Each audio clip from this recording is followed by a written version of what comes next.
প্রিয় দর্শক বন্ধুরা, আজকের এই ঘটনাটি অত্যন্ত বেদনাদায়ক একটি ঘটনা হতে চলেছে।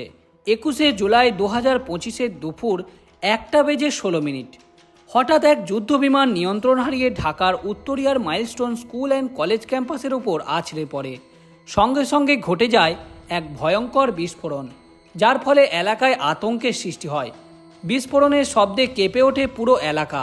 প্রত্যক্ষদর্শীরা জানিয়েছেন, বিমানটি প্রথমে আকাশে ঘুরপাক খাচ্ছিল, তারপর হঠাৎ এক শব্দ করে নিচের দিকে নামতে শুরু করে। এরপর মুহূর্তের মধ্যেই বিকট বিস্ফোরণ ঘটে। বিমানটির সামনের অংশ কলেজ ভবনের একাংশে প্রবেশ করে এবং পিছনের অংশ আশেপাশে ছড়িয়ে পড়ে। সঙ্গে সঙ্গে আগুন লেগে যায় এবং কালো ধোঁয়ায় চারিদিকে ছড়িয়ে পড়ে। ফায়ার সার্ভিস ও উদ্ধারকর্মীরা দ্রুত ঘটনাস্থলে পৌঁছায় এবং আগুন নেভানোর কাজ শুরু করে।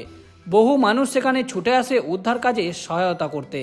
বাংলাদেশের বিমান বাহিনী কর্তৃপক্ষ থেকে প্রাথমিকভাবে জানা গিয়েছে, বিমানটি ছিল একটি F-7 BGI মডেলের প্রশিক্ষণ ও যুদ্ধ বিমান।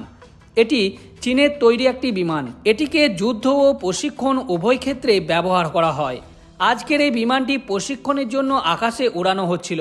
বিমানটি উড়াচ্ছিলেন ফ্লাইট লেফটেন্যান্ট মোহাম্মদ তৌকির ইসলাম। বিমানটি আকাশে ওড়ানোর কিছুক্ষণ পরই তিনি যান্ত্রিক গোলযোগ উপলব্ধি করেন।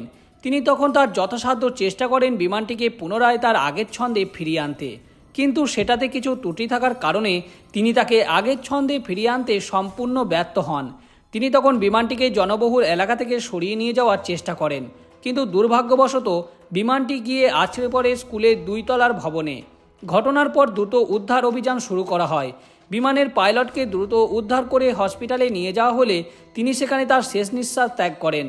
ঘটনাস্থলে মোট 19 জনের মৃত্যু হয়েছে বলে জানা গেছে। তাদের মধ্যে 16 জন ছাত্র, 2 জন শিক্ষক এবং 1 জন পাইলটের। বিমান বাহিনীর পক্ষ থেকে এই দুর্ঘটনার কারণ এখনও স্পষ্টভাবে জানা যায়নি, তবে ধারণা করা হচ্ছে কোনো যান্ত্রিক ত্রুটি অথবা প্রশিক্ষণের সময় হঠাৎ কোনো অপ্রত্যাশিত সমস্যা ঘটায় এই দুর্ঘটনা ঘটে থাকতে পারে বলে অনুমান করা হচ্ছে। এটির জন্য উচ্চ পর্যায়ের তদন্ত কমিটি গঠন করা হয়েছে, যারা বিস্তারিতভাবে দুর্ঘটনার কারণ খতিয়ে দেখবেন। অন্যদিকে স্থানীয় মানুষজনের মধ্যে এই ঘটনার পর ব্যাপক উত্তেজনা ও উদ্বেগ ছড়িয়ে পড়ে। শিক্ষার্থীরা এবং কলেজের শিক্ষক কর্মচারীরা এই দুর্ঘটনার ফলে ভীত সন্ত্রস্ত হয়ে পড়েছেন। কলেজ কর্তৃপক্ষ জানিয়েছেন, ভাগ্যক্রমে সেই সময় কলেজ ভবনের ওই অংশে খুব কম সংখ্যকই মানুষ উপস্থিত ছিল, তবে ভবনের একটি অংশ সম্পূর্ণ ভেঙে গেছে।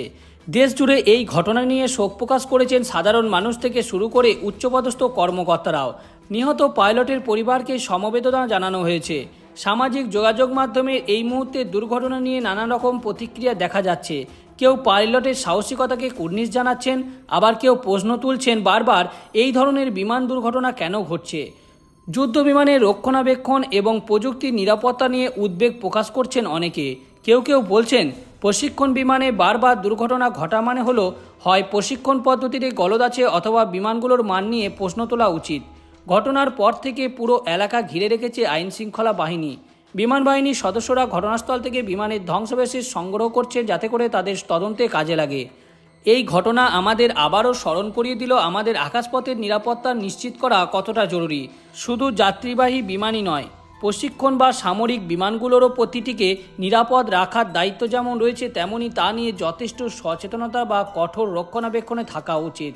একজন পাইলট হারানো মানে শুধু একজন অফিসার হারানো নয়, এটা পুরো দেশের জন্য অপূরণীয় ক্ষতি। আজকের এই ভিডিওটি আমরা উৎসর্গ করছি ফ্লাইট লেফটেন্যান্ট মোহাম্মদ তৌকির ইসলামের আত্মার প্রতি শ্রদ্ধা জানিয়ে। তার সাহস, কর্তব্যপরায়ণ ও দেশের প্রতি ভালোবাসা আমাদের অনুপ্রেরণা হয়ে থাকবে চিরকাল। আপনারা ভিডিওটি দেখে যদি অনুভব করেন এই বিষয়টি সকলের জানা উচিত, তাহলে অবশ্যই ভিডিওটিকে শেয়ার করে দেবেন আপনার প্রিয়জনের সঙ্গে।